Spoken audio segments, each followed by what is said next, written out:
What's up, YouTube? I'm just going to do a quick demonstration of how I cane row, or two ways of doing cane rows. Well, I call them cane rows. A lot of people call them cornrows. But okay, so to those who don't know how to cornrow, I'll show you guys a traditional way. How a lot of people basically braid. What they do is they obviously part all the way around the ear to start it off, depending on what style you do, obviously, but I'm just doing a small little section so I can demonstrate a little bit faster. I personally don't braid like this, but a lot of people do. They take a section of hair off the top of the part and separate into three.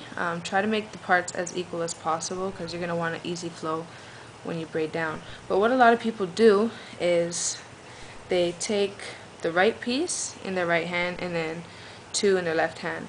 And what they do is they bring their pointer finger under the middle piece and bring that over.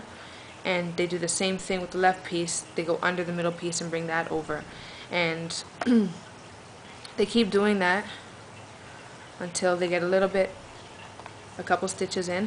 And then with their pointer and thumb and the middle piece that's going to become the other piece, they pick up a little bit from the top. Basically that's when you start to cornrow, is when you're picking up at the bottom instead of single braiding. So they keep braiding down and picking up at the bottom as they go along. Now this way is an easy technique of braiding. It's a nice tight braid you get with this technique, but I personally don't braid like this. I find the way that I do it can go a lot faster and less stress for my hands, because it does get tiring, especially when you're braiding a lot of people's hair. Anyway, so you get the picture. The way I braid personally when I'm doing hair is I would start off the same way. I would take the top section of hair, separate it into three pieces. Now you can do it obviously as thin. The thinner the better, because you get that nice tight start of the braid, but I really don't have time right now, so I'm just going to try and make this as short as possible. What I do is I separate into three pieces, and this middle piece I hold obviously both in the left hand and this one in my right hand. I take the middle piece with my middle finger and I bring it over to the right side, because my right hand, so I'm using my right middle finger to bring it over to the right side, still holding this middle piece.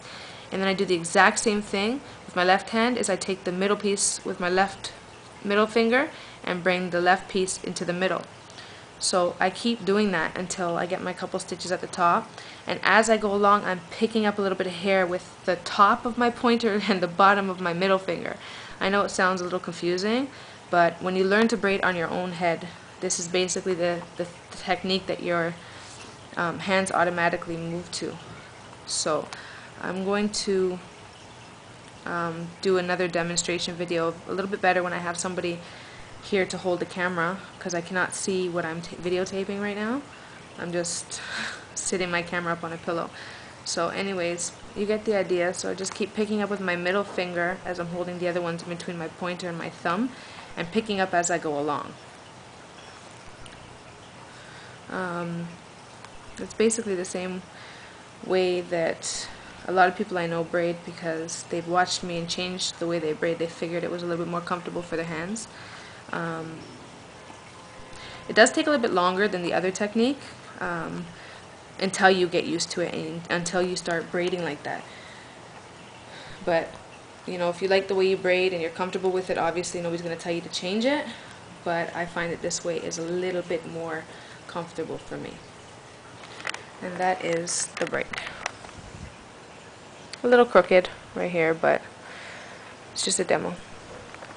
I will post or try to post some new videos in the future.